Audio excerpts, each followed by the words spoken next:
Vamos a continuar ahora falando do patrimonio inmaterial. Mira, le das mi teléfono a la chica de... Sí, sin problema. Gracias, Dolores.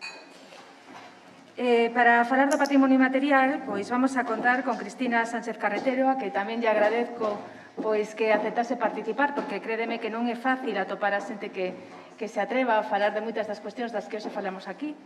O patrimonio material pois a min costoume atopar a alguén e teño que darlle as gracias a Cristina porque, bueno, pois se descubrí un valor sobre en relación ao patrimonio inmaterial e sobre todo que aceptase o vir a falar nestas charlas, que teñen unha parte xurídica e unha parte técnica. Bueno, Cristina Sánchez Carretero é vicedireitora científica titular do Instituto de Ciencias do Patrimonio, INCIPI, do Consello Superior de Investigacións Científicas, onde coordina a especialidade de Antropoloxía, é presidenta da Asociación de Antropoloxía do Estado Español, formouse como antropóloga e realizou o doutoramento na Universidade de Pensilvania, forma parte da sección de Patrimonio da Consello da Cultura Galega. A súa investigación céntrase nos procesos de patrimonialización nas sociedades contemporáneas, no tema de conflicto e patrimonio e no estudo de novos rituais e novos patrimonios. É autora de máis de 50 artigos publicados en revistas científicas e libros, autora e coautora de 3 monografías e coordinadora de 9 libros colectivos. Entre os seus libros destacan El imperativo de la participación en la gestión patrimonial, Madrid, CSIC, 2019, Heritage, Pilgrimage and the Camino to Finisterre, Walking to the End of the World, do ano 2015, Grassroots Memorials, The Politics of Memorializing Traumatic Deaths, do ano 2011, El Archivo del Duelo, Análisis de la Respuesta Ciudadana ante los Atentados del 11 de marzo en Madrid, tamén para o CSIC no ano 2011. Bueno, sin máis, debemos con Cristina Sánchez Carretero, que nos falará dese patrimonio inmaterial ao que alude en diversas ocasións a nosa Lei de Patrimonio Cultural e que, ademais, pon de manifesto a necesidade da protección dese patrimonio inmaterial, non? Moitas grazas. Moitísimas grazas, Isabel. Primeiro pola vosa iniciativa e a asociación tamén por voso empeño, visión, pero tamén quero agradecer ao Consello da Cultura Galega, a súa presidenta, e ao persoal do Consello, impecable, incansable. A verdade é que cada vez que estou abrallada pola vosa pasión e tamén a sección de patrimonio. E quero mencionar a Rebeca porque o traballo do foro, que tamén se mencionou en varias ocasións destos anos, en parte, bueno, vou mencionar aquí tamén, creo que é importante por este xiro tamén de concebir unha transformación nas maneiras de xestionar o patrimonio. Isabel mencionaba a necesidade de compartir as linguaxes. Teño que decir que, claro, ata agora tivemos moito vocabulario das normas, da precisión, dos instrumentos legais. Eu vou falar da antropoloxía sobre o patrimonio, pero tamén a antropoloxía para o patrimonio. Tedes que ter en mente que hai moitas maneiras de definir a antropoloxía. Unha que a mí me gusta é que non partimos de intentar explicar a priori, sino de comprender desde dentro as normas non escritas do comportamento. Entón, eu vou a falar tamén analizando parte destas normas escritas, destas legislaciones, intentando entender as lóxicas que están por debaixo. Penso que é moi importante estos intercambios, porque moitas veces desde os modelos que manexamos nunos eidos non nos comunicamos suficientemente e penso que a interacción é esencial. Hoxe vou falar do éxito da etiqueta Patrimonio Cultural Inmaterial como etiqueta, pero o vacío nas políticas específicas de salvagarda. É moi importante e o xiro que hai, que trae consigo a Convención da UNESCO de 2003, que cambia de conservación a salvagardar e como está ou non incorporado nas legislacións e como ou non podemos ter ferramentas para xestionar eso. A categoría do patrimonio, bueno, e dentro desto, primeiro falaré un poquinho das contradiccións, dos diferentes paradigmas. Isabel tamén mencionaba que que temos que superar e chegar a esa visión integradora que desde as políticas europeas nos están a exigir. Eu vou a proponer entendernos máis a nós mesmos porque son realidades que ten lugar non é unha secuencia de modelos, de paradigmas, sino que están tendo lugar a la vez. A visión, o especialista en patrimonio que francés, Jean Davallon, mencionaba que o paradigma objetualista ou substancialista, que se pensa que está moi superado na xestión, aínda está tendo lugar para moita xente. Outro modelo máis que algunos chaman antropolóxico, relativista, construccionista, de integrar holísticamente o patrimonio, tamén está sucedendo e logo veremos os efectos disonantes que funciona esta simultaneidade casi de realidades, logo falaré de isto. Por último, perdonade, aparece con un 1, es un 3, unha proposta moi concreta, vale? En antropoloxía estamos moi acostumbrados a facer unha crítica dos modelos de xestión e non pasar a ese aspecto. E eu vou a traer como, de feito, en colaboración coa xente do Instituto Andaluz de Patrimonio Histórico e a PH, onde son innovadores, plantexaron atlas do patrimonio inmaterial. Ahora están máis alá, por iso penso que agora é unha boa oportunidade tamén desde Galicia de plantexar modelos diferentes como estos planes de salvaguarda. Como decía, a categoría do PCI, definida por la UNESCO na Convención de 2003, consiguió un gran éxito e popularidade en todo o mundo.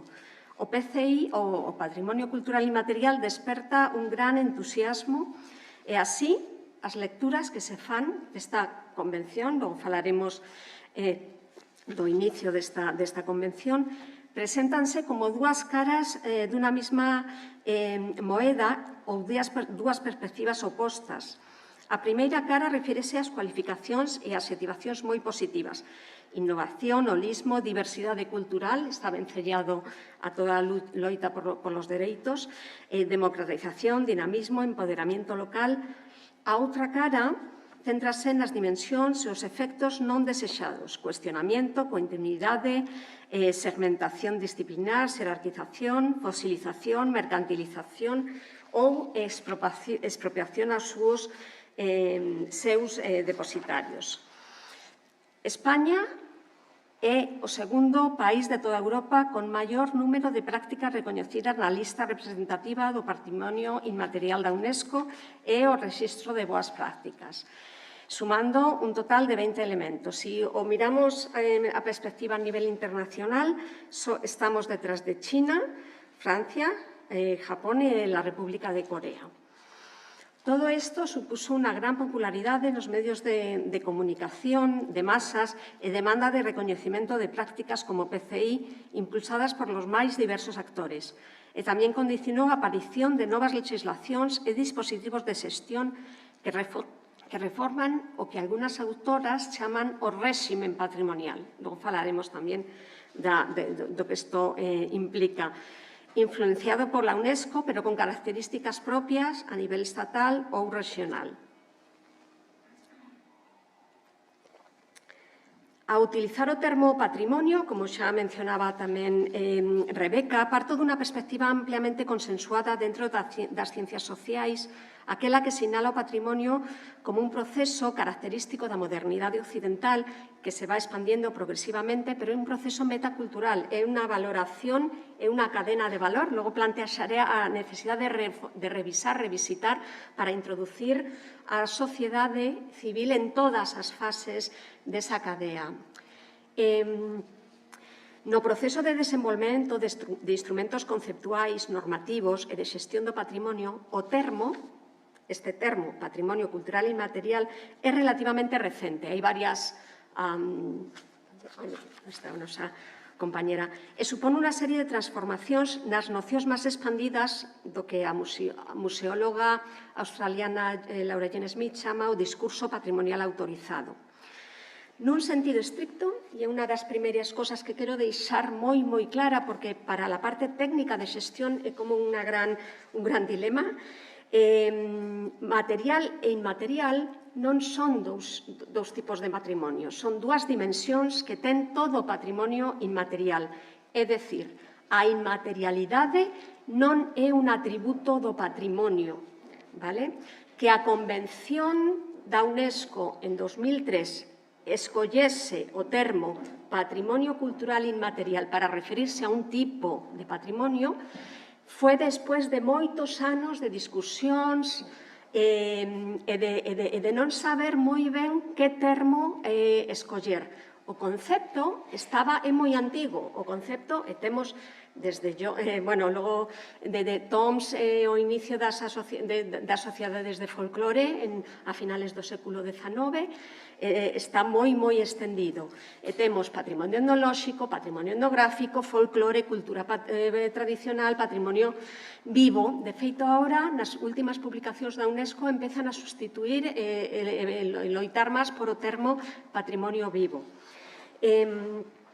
Entón, porque nun sentido estricto todo o patrimonio ten un componente inmaterial, calquer elemento que se considera digno de ser valorado, conservado e transmitido e polos valores de especial significado que se lle axudican. É dicir, e volvo a repetir porque é unha dos mantras desta, a inmaterialidade é unha dimensión de todo elemento patrimonial, independentemente da súa tipoloxía. Sin embargo, o PCI, por iso diferencio a etiqueta, o PCI, o Patrimonio Cultural Inmaterial, non fai referencia a esa dimensión exclusivamente, senón a unha tipoloxía de patrimonio. É moi interesante para aqueles que estén interesados, por exemplo, Richard Curin, desde o principio de antes de que se chegara a Convención, reflexiona e fai o seguimento, é o representante de Estados Unidos nas comisións que non firmaron da Convención, pero das loitas entre as diferentes geopolíticas terminolóxicas e semánticas para, ao final, adoptar o patrimonio cultural inmaterial como termo na UNESCO, siguiendo todos os movimentos de dereitos humanos e, sobre todo, das loitas indígenas para que ser reconocidos. En el fondo, que tengamos unha legislación supraestatal a nivel da UNESCO, normativas, ten que ver con unha necesidade de compensar norte-sur as nominacións, porque antes a UNESCO tiña diferentes fórmulas tamén de protección do patrimonio das tradicións, de coñecementos tradicionais locais e diferentes accións. Pero as listas de patrimonio mundial eran exclusivamente do norte. Cando Xapón está en la coordinación da UNESCO e allí moitas das elementos patrimoniais que se protexen non ten la autenticidade porque son renovadas constantemente, os templos que se construen cada certo tempo, pois empiezan a facer esta nova categoría. E, de feito, a categoría de patrimonio cultural inmaterial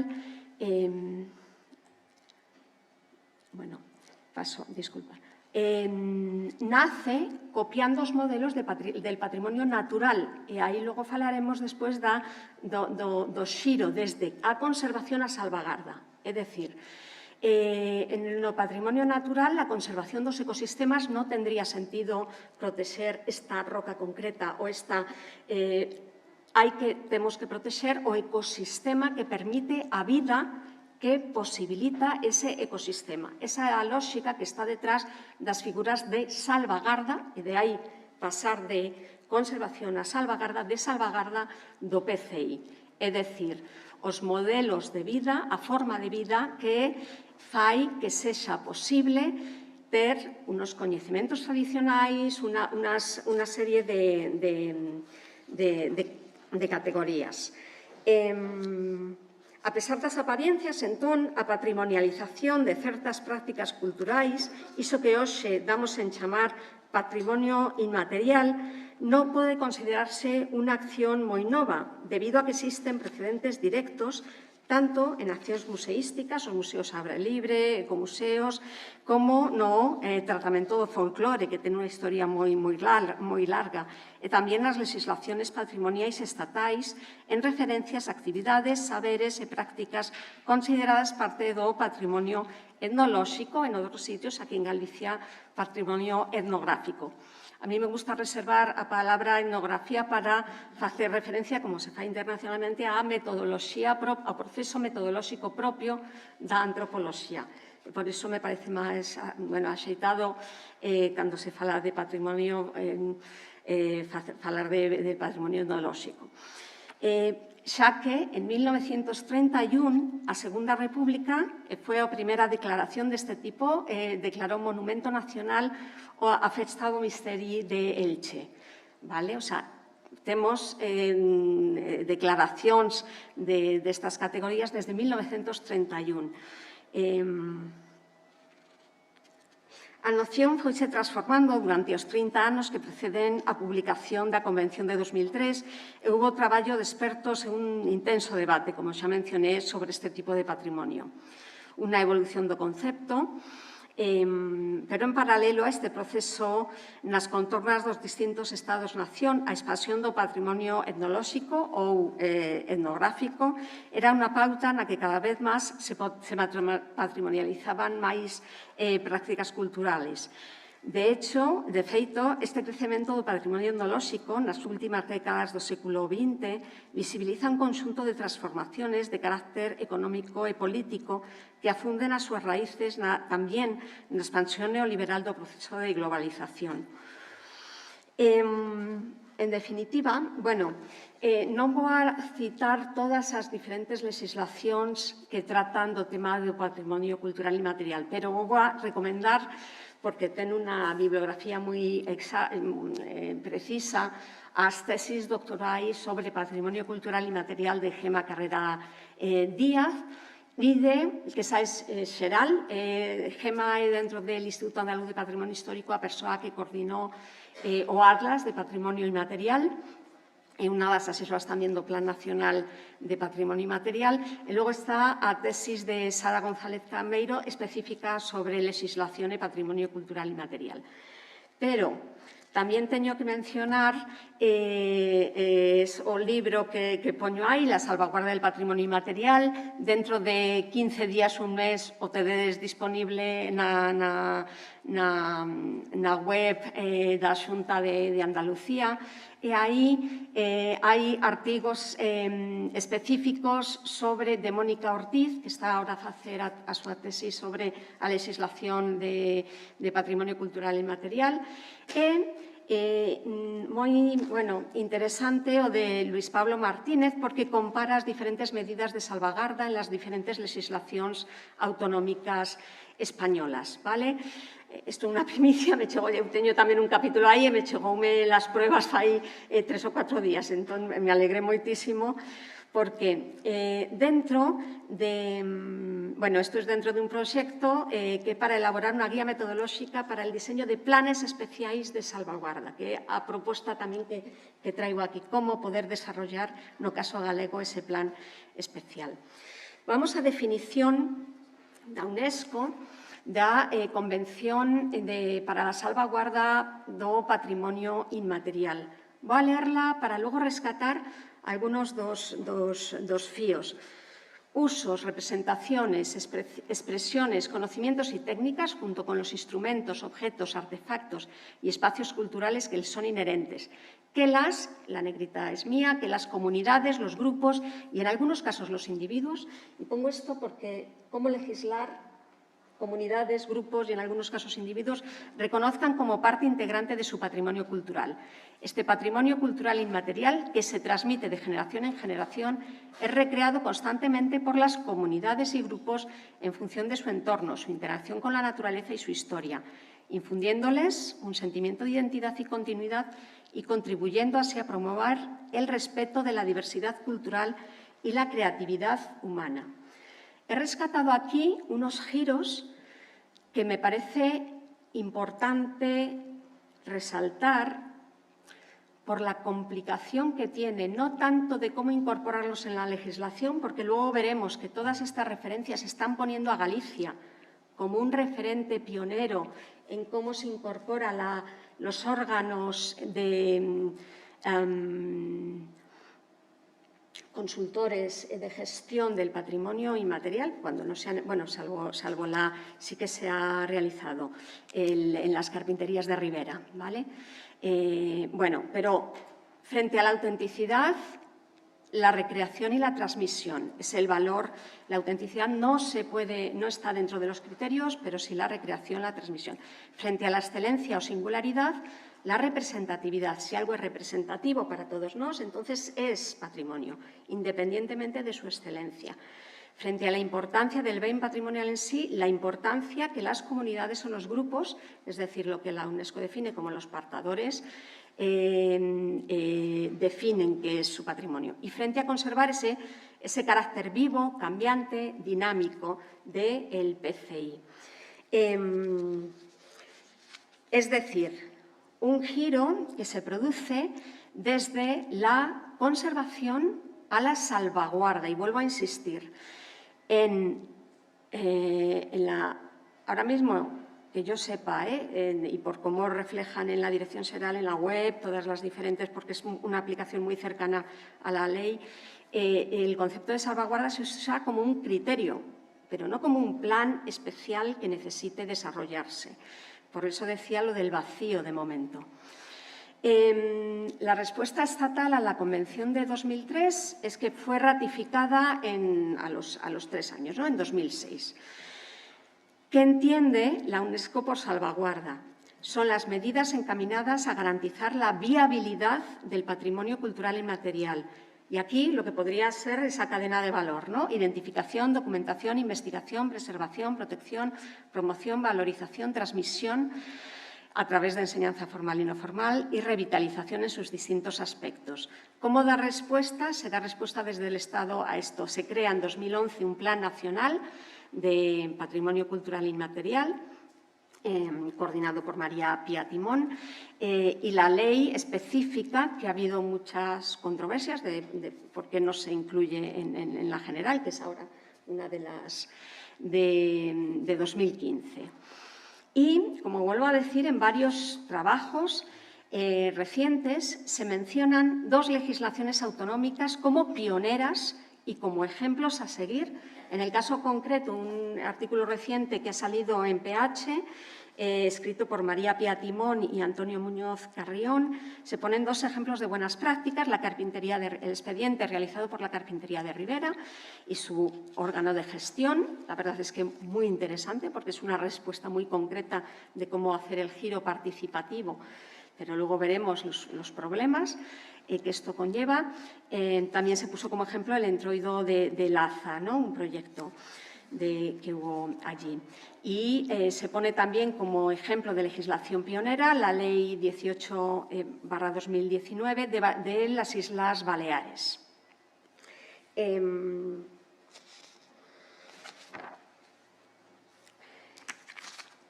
He decidido no poner, y es la siguiente idea que quiero lanzar aquí, no poner ejemplos de todo lo que se hace en patrimonio inmaterial en Galicia, porque no tendría pantallas, me refiero.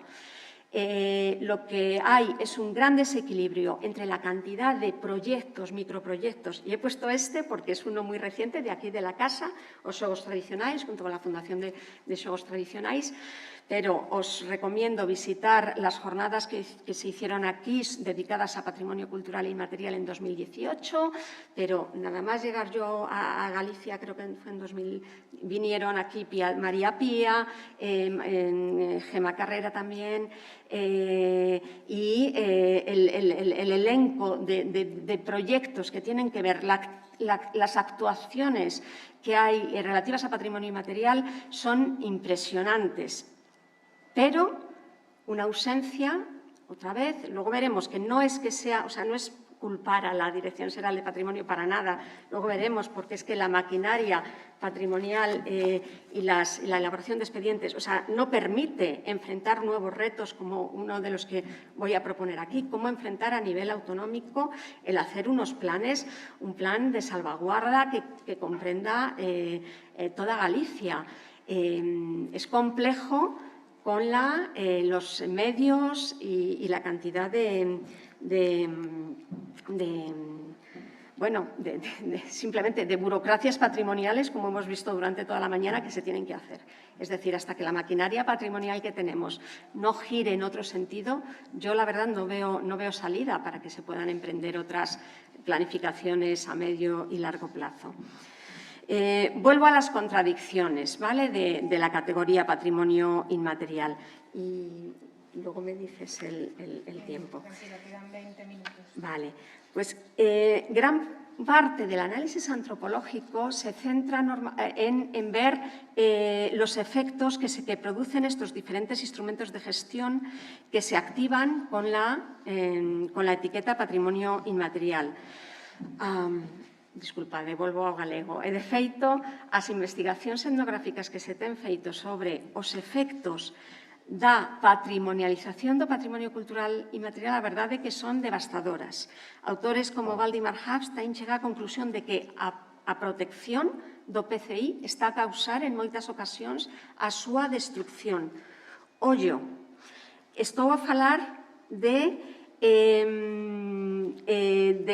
medios de salvaguarda que non ten en cuenta as poblacións locais, de como se implementan, de como a participación se está usando só en un efecto cosmético, e aí está o risco, na ausencia de plans concretos donde a salvaguarda se poña no centro. Os conceptos da Convención da UNESCO de 2003 difúndense e anuncian como unha innovación e como unha transformación nas lóxicas de salvagarda, pero múltiples análises sinalan o seu carácter conflitual. O éxito da Convención ten en moitos casos relación cos intereses de carácter xeopolítico, pero tamén coa súa asociación a novos formatos e linguaxes, diversidade, igualdade, democratización, participación, comunidade. Logo veremos tamén as complexidades que hai detrás de isto. Entre as limitacións ou restriccións da categoría patrimonio cultural inmaterial, adoítase sinalar que ese supuesto protagonismo otorgado ás comunidades, e poño entre comillas comunidades, grupos, en algún caso individuos, ten fortes contradicións intrínsecas nos modelos de patrimonialización actual. A creación das listas que promueve a UNESCO tivo consecuencias políticas, sociais e cognitivas, xa que esta abstracción de realidade, unha vez legitimada por algún tipo de poder, convértese nunha forma posible de manipulación exposta a diversos contextos políticos e sociais. Outra das cousas que se suele mencionar é que a participación exixida nos procesos de catalogación do PCI pode derivar nun paso burocrático, entrar outra vez nas maquinarias patrimoniais e degenerar en unha pose de participación. Os procesos de patrimonialización salvagarda, aínda que pretenden ser dinámicos, estar abiertos ao cambio, de facto promueven certo estatismo ou fosilización, o que supón un profundo paradoxo respecto a unhas prácticas e coñecementos definidas como vivas e en transformación, tendo en conta que tamén se prepara como un produto para o consumo da industria turística. Pero tamén a propia etiqueta de patrimonio cultural inmaterial tamén se destacan algunhas achegas desta categoría, e vou a señalar algunhas delas. A primeira, que é un paso máis no proceso que va dunha noción restrictiva e elitista do patrimonio a unha máis incluyente e democrática. Propón reflectir a diversidade cultural, dar cabida a grupos indígenas, minoritarios e permitir a visibilización de novos colectivos na esfera do patrimonial. A segunda sería que, ao salientar a dimensión inmaterial, sublimíase a acción mesma, o aspecto procesual, o carácter vivo, o cambiante destes patrimonios, algo que xa tiña precedentes tanto respecto ao patrimonio natural como ao cultural, incorporando esta visión antropolóxica do patrimonio. E, por último, unha das que se pone máis en valor, é que dá protagonismo precisamente a estas comunidades, grupos e suxeitos produtores, depositarios ou portadores dese patrimonio. Pero vamos a ver que hai detrás de como facer, de quen está representando a quen. Non vou a ler a definición dentro da legislación galega porque é copia da UNESCO, vale? O único é que as manifestacións concretas, e sí que é unha novedade, que incorpora a lingua, a toponimia, vale? Todas as demais son as que están recollidas na anterior que comentábamos. Temos ferramentas para facer expedientes desta tipoloxía. Cal é o problema? Aquí en Galicia se están a facer seguindo ferramentas de outros tipos que, como contabas, non só pasa con este, e non é para culpar a ninguén, é que cando se empieza unha categoría nova non se ten, entón os modelos que se ten son copias de outras, e hai un dominio da arquitectura dentro das ferramentas concretas de xestión. Poño aquí unha que está feita por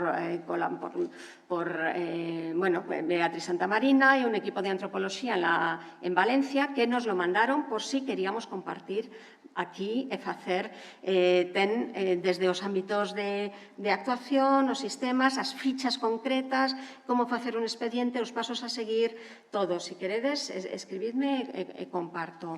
A ver, temos ferramentas para como facer estos expedientes, pero, sin embargo, de momento non se están aplicando. Porque non xira en torno un plan especial que salvagarde a práctica concreta. Me explico.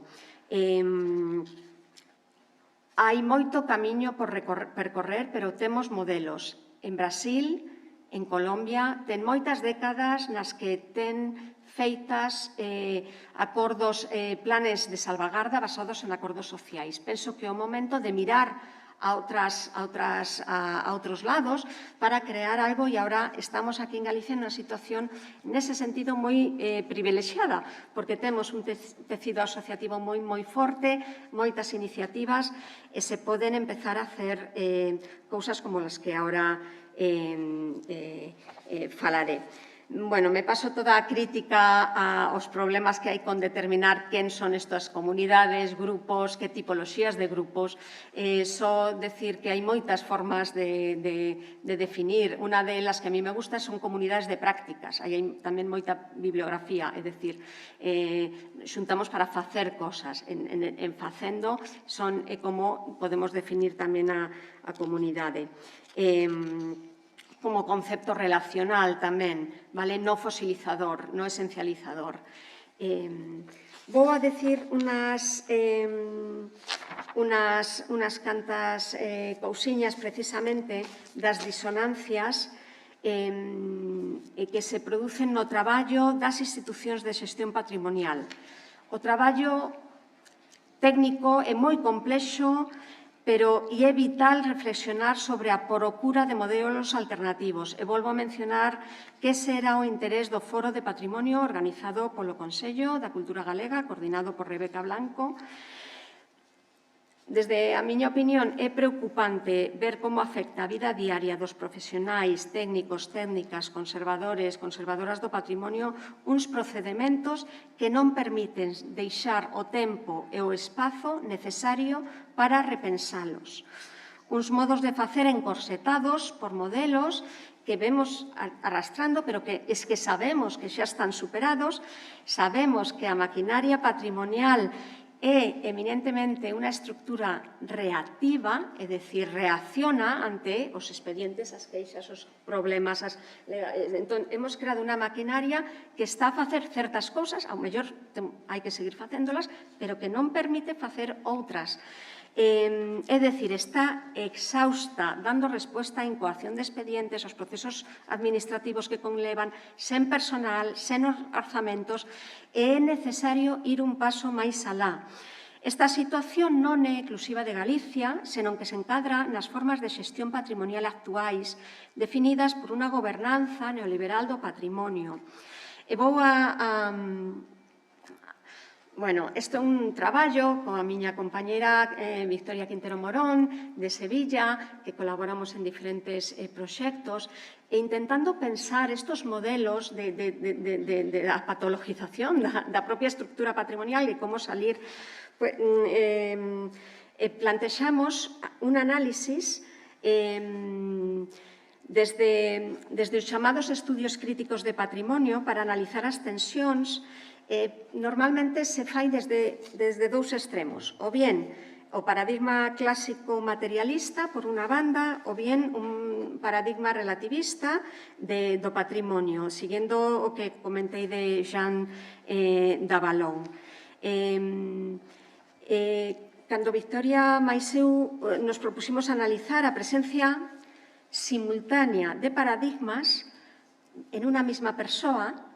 Por exemplo, eu podo estar convencida de que o obxectivo é ter un paradigma, non sei, crítico ou un patrimonio uno máis parecido á Convención de 2003, pero cando vou aplicar os instrumentos me encuentro en outro diferente.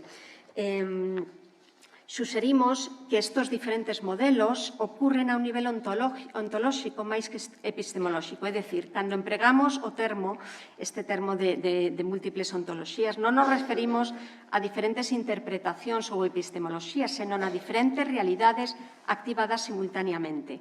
Así, actívanse e desactívanse a propia existencia do patrimonio cultural inmaterial de forma diferente, seguendo un triple eixo das disonancias. Nun primer eixo, varios modelos do PCI poden actuar nunha mesma persoa. Nun segundo eixo, varios modelos actúan simultaneamente en situacións onde diferentes persoas teñen visións diferentes. Por exemplo, aquí intentamos ter unha xuntanza e a túa visión do que é o patrimonio que é radicalmente diferente, tiene unha esencia diferente a miña. Pero un tercer eixo que é o que quero insistir aquí é as disonancias que hai entre os propios instrumentos de xestión e entre estes instrumentos e as persoas que se encargan de executarlos.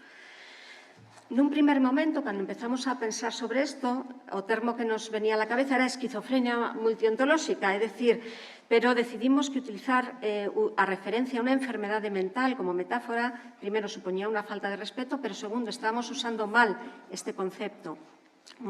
Queríamos referirnos a trastornos de personalidade múltiple e non a esquizofrenia. Queríamos usar a metáfora dun desdobramento de personalidade no que unha mesma persona tópase en certos momentos defendendo unhas posicións sobre a xestión do patrimonio inmaterial e noutras circunstancias, noutros momentos, asumindo outra personalidade conceptual diferente e que podía defender posicións antagónicas. Debido a que actuar desde diferentes... propusimos este término de disonancias porque, de feito, disonancia cognitiva emprégase, son unhas teorías psicolóxicas de Leon Festinger desde 1957, explica a tensión que se produce cando non hai armonía entre os sistemas de ideas, de creencias e das emocións. Esta ansiedade que xera cando simultaneamente se cree en cousas contradictorias ou se cree unha cosa pero realízanse accións contrarias ao que se pensa. Digo isto, non é unha tolería mía, é que penso que estamos a vivir unha situación de completa angustia patrimonial neste sentido. As disonancias máis acusadas, de feito, relacionanse, e volvo a insistir, co uso de diversos instrumentos ou procedimentos de xestión e salvaguarda que poden mesmo ser deseñados por la mesma persona que discrepa deles. Entón, é unha situación moi preocupante. E aquí volvo a poner, temos algunhas ferramentas moi concretas e agora vou ao desexo. Non vou a entrar na crítica. A miña proposta é que se podan elaborar planes de salvaguarda baseados nun acordo social, vencellando investigación, acción participativa e un seguimento etnográfico. Basamos isto dentro do xiro que supón estas comunidades, grupos, en algúns casos individuos que ten a Convención de 2013, que está recollido na lei galega, na lei estatal de 2015 e tamén no Plan Nacional. O gran problema, e aquí muestro algunos dos resultados do proxecto que eu coordinei dentro do INCIPID, que está cando se empieza a exixir esta participación, e os efectos que vimos en unha selección de estudios de caso foi que en todos se estaba utilizando con efectos cosméticos como un requisito máis, como de feito xa se comparamos co patrimonio natural, onde estes comités son un requisito legal. Estas boas prácticas da carpintería de Ribeira que se pon en un comité, pero detrás ese acompañamiento, esos acordos sociais administrativos. E agora vou a poner o exemplo. Estas son as conclusións, podedes ver donde neste proxecto acompañamos cada estudio de caso de un sociograma, un mapa de actores. É algo como un paso previo indispensable, coñecer quen está en relación de que relacións de poder antes de emprender calquera acción sobre o patrimonio. Bueno, como isto demuestra un pouco esa instrumentalización dos procesos participativos que repetidamente é o que se... Isto, vou a poñer dous exemplos, este é o de Brasil. 5 minutos. Vale, pois vou rapidiño, porque sería ver como o acordo social, sempre que este involucrada, sea un acordo administrativo con as diferentes, devuelvo, comunidades, grupos, en algunos casos individuos, se pode establecer un plan de salvaguarda baseado no acordo social.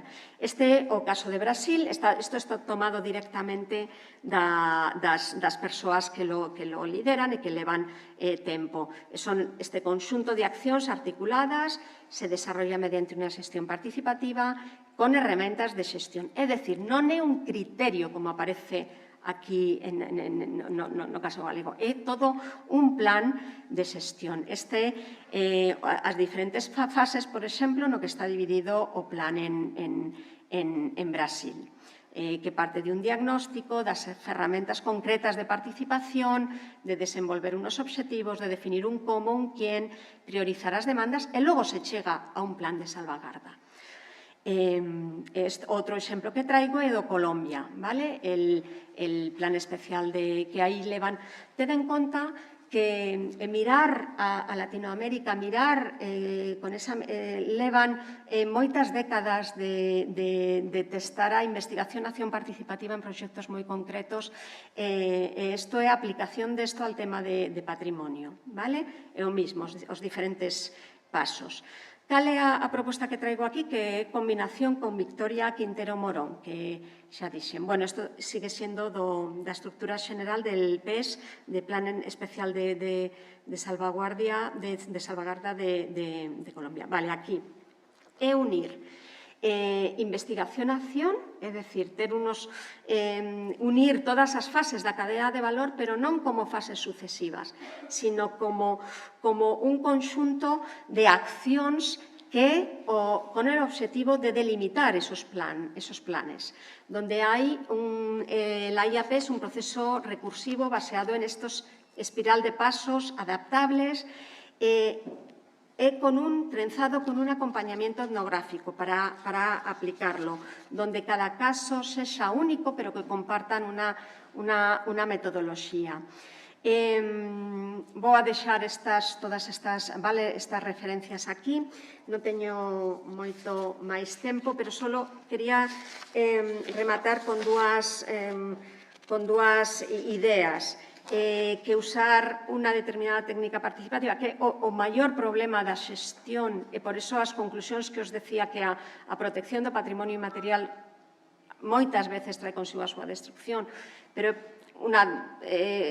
por esta premisa básica que unha determinada técnica non significa que se traballe de forma colaborativa, e logo que non pode haber procedimentos destos de salvaguarda nin de etnografía e participación a coste cero, que normalmente é o que se entende, que cando, o patrimonio inmaterial vamos a poner moitas cosas porque é algo sinxelo, a xente xa se gusta hacer, entón, non. Se queremos ter todo un plan especial de salvaguarda, necesita ser unha prioridade. O que temos é según parece, as especialistas en legislación pensan que en términos de patrimonio inmaterial a legislación galega é un referente, pois temos unha oportunidade de ser tamén un referente nas metodoloxías de xestión, de llevar ao campo a realidade desto. Bueno, pois con isto acabo. Moitas grazas.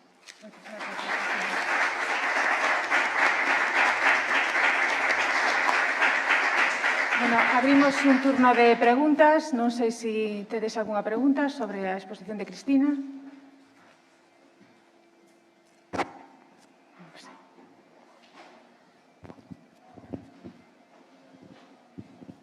Muchísimas gracias. Soy siempre yo la pesada. Ya está. Bueno, fuera de broma, me ha parecido particularmente interesante, pero tengo una curiosidad al cruce entre antropología y juristas. En el cruce, porque hablabas de etnografía, de identificación. Sabes que para los juristas tenemos que evitar discriminar, mientras que para otras ciencias, discriminar ayuda a categorizar. Entonces, mi duda es en relación a ese proceso, ese modelo que planteas, ¿cómo haces en evitar que se discrimine entre grupos, entre minorías o incluso entre individuos? Gracias. Al beber me atraganté. Espera un momentito.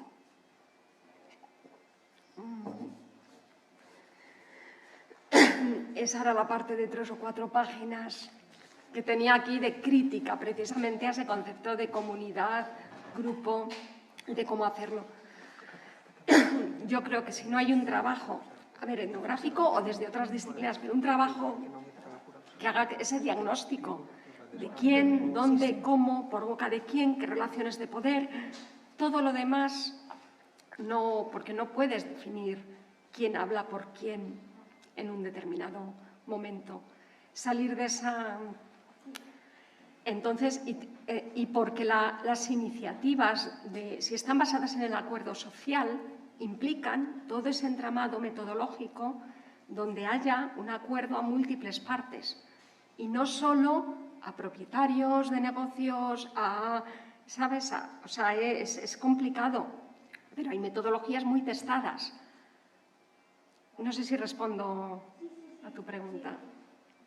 Me parece interesante que hay que desarrollar desde una perspectiva multidisciplinar. Me parece súper interesante. Sí, de hecho todo esto en Latinoamérica está muy... Vamos, yo creo que hay que mirar a los otros sures para modelos de este tipo.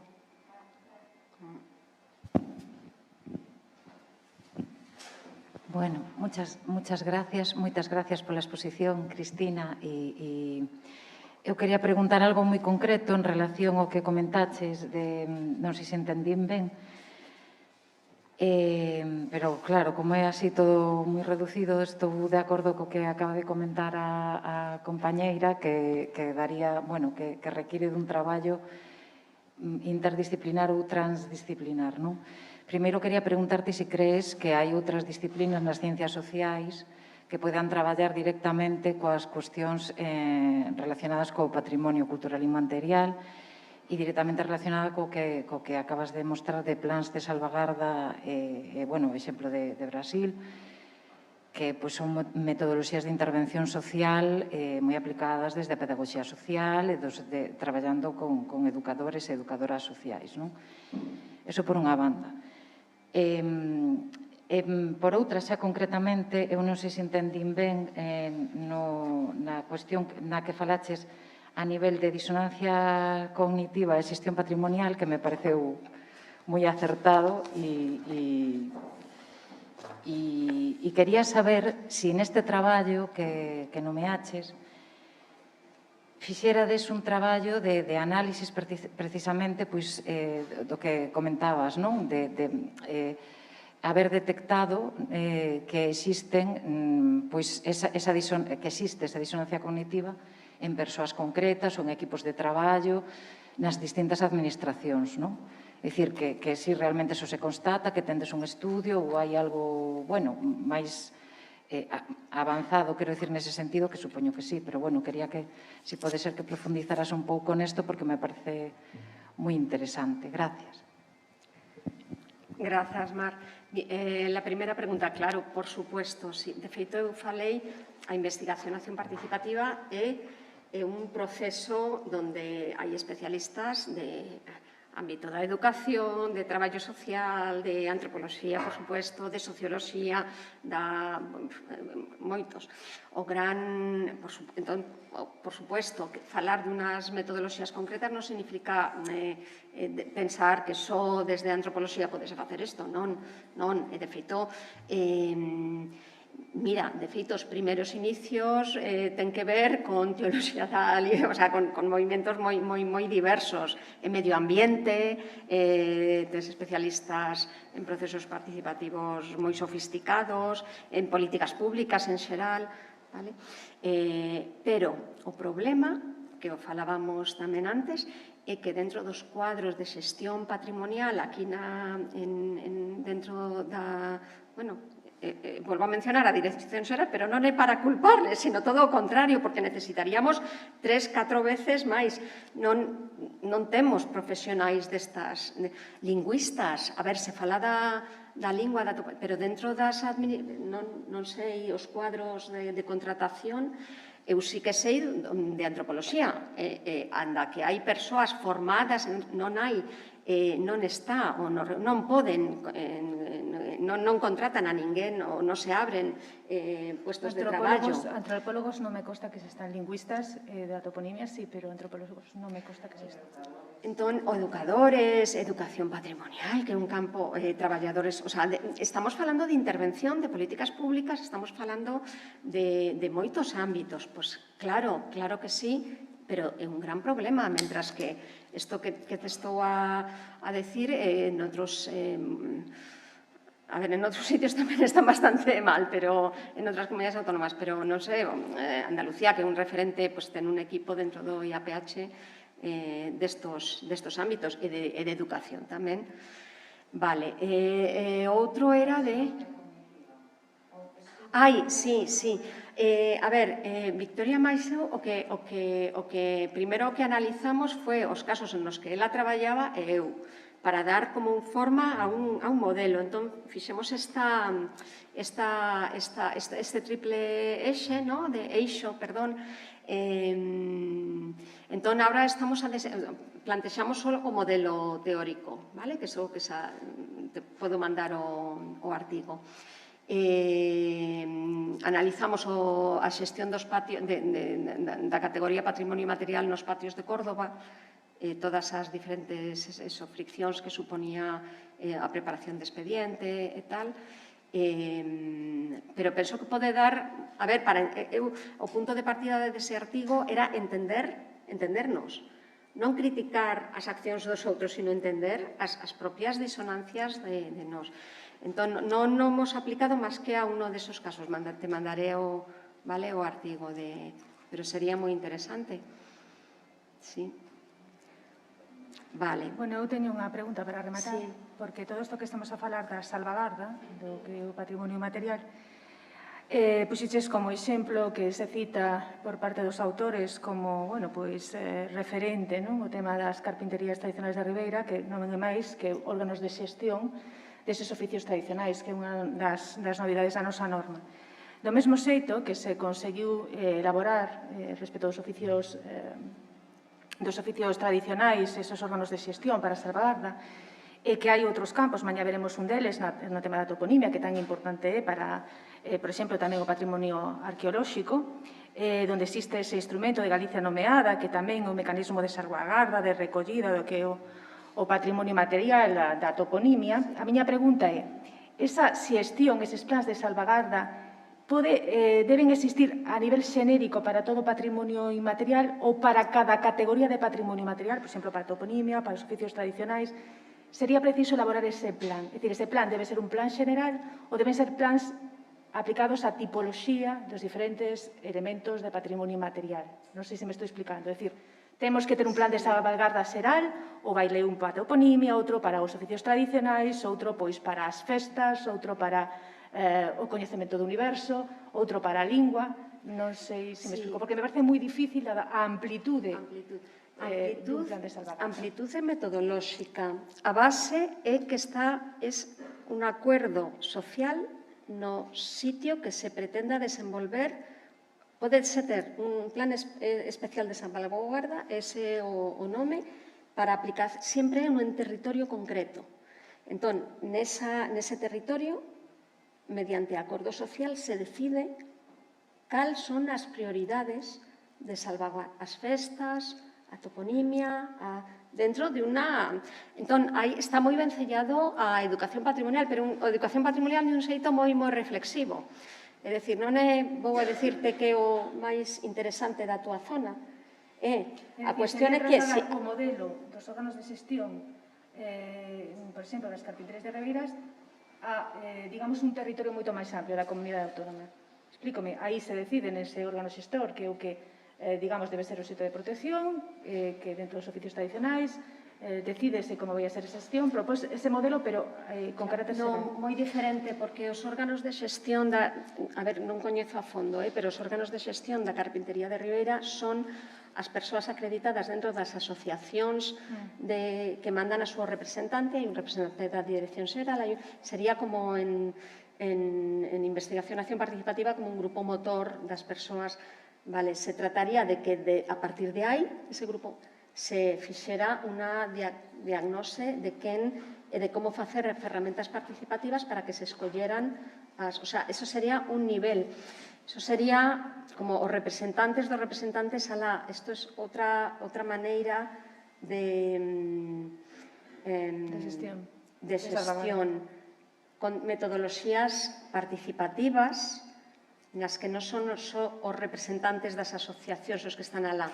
Por iso mencionaba a importancia de elaborar ferramentas como os mapas de actores, os sociogramas, moi imbricados nas metodoloxías de investigación e acción participativa, porque ademais dos representantes de unha ou outra necesitas ver, por iso é implicado en un territorio concreto. A Carpintería de Ribera é na nominación de toda, non? Es que ahora non... Coñecedes o expediente? Si, os coñecementos tradicionais vencellados ao facer a Carpintería de Ribera. Isto sería anclado no territorio, que é diferente. De acordo. Bueno, non sei se... Sí, perfectamente. E logo estábamos a falar que faramos este mediodía tamén da extensión do concepto da xestión que se fai noutros ámbitos xa moi estudiados, como ser o patrimonio arquitectónico, que é un erro, a outros patrimonios como mesmo o arqueolóxico ou tamén o inmaterial, que teñen necesidades moi distintas. E isto sí é algo do que estamos a pecar habitualmente. A veces a primacía da arquitectura, do patrimonio arquitectónico, e da súa xestión sobre o restante patrimonio. Isto é algo de que peca bastante a administración pública, como xa falamos este mediodía. Hai que propulsar o cambio.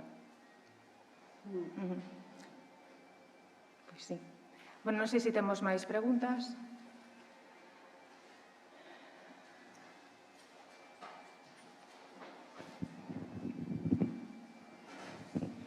Una pregunta muy breve. Gracias por la disertación que nos apuntó tantos problemas como soluciones, o más problemas, evidentemente. Tradicionalmente, a literatura sobre antropología e etnografía nos falaban de dúas materias en íntima relación e moi viradas para o estudio dos pueblos primitivos. Agora nos plantexa a definición que dio antes, se non me equivoco e non interpreté mal, falaba de la etnografía como una metodoloxía do estudio de antropoloxía. Non sei se é exacto o que capté. Podería ampliarnos esta definición, porque, por lo menos para mí, non quedou exactamente clarificada. Sí, a palabra etnografía se suele usar no ámbito internacional, estou a falar, o bien para o produto de que se escribe a etnografía, entón, como libro, ou o proceso metodolóxico global da antropoloxía, vale? Esa división que está, bueno, pues, entre etnografía como o antropoloxía, como lo chamou, dos pueblos primitivos, eso xa, a ver, eu non a comparta, é que dentro da literatura non se emplea así. A antropoloxía en casa, chamarla etnografía, non? E a antropoloxía de fora, chamarla antropoloxía.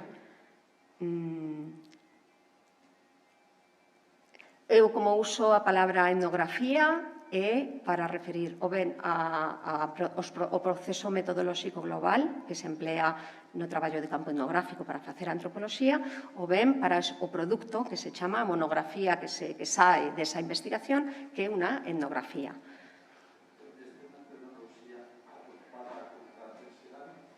Sí, internacionalmente. A ver, o que pasa que claro, a historia non quero ser como colonial dentro, a historia en Galicia, a etnografía ten un referente moi concreto para falar precisamente de moitas do patrimonio inmaterial, das tradicións, de falar, cando se fai etnografía, se fai eso aquí en Galicia, pero non é o uso que é fora nas outras comunidades autónomas ou noutros países se usa de xeito común.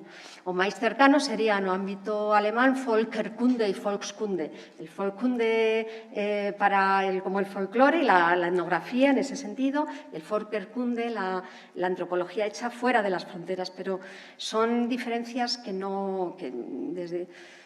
Pero no quiero parecer así, porque es que aquí se siguen utilizando en Galicia, ¿vale? Pero fuera, digo, en otras comunidades autónomas o en otros países etnografía hace referencia a eso, o bien a la metodología o bien a la monografía que resulta después de un trabajo de campo etnográfico, es la etnografía. Bueno, se non hai inconveniente, pídeme desde o Consello que reduzcamos o tempo de descanso, que ahora vería unha pausa de media hora.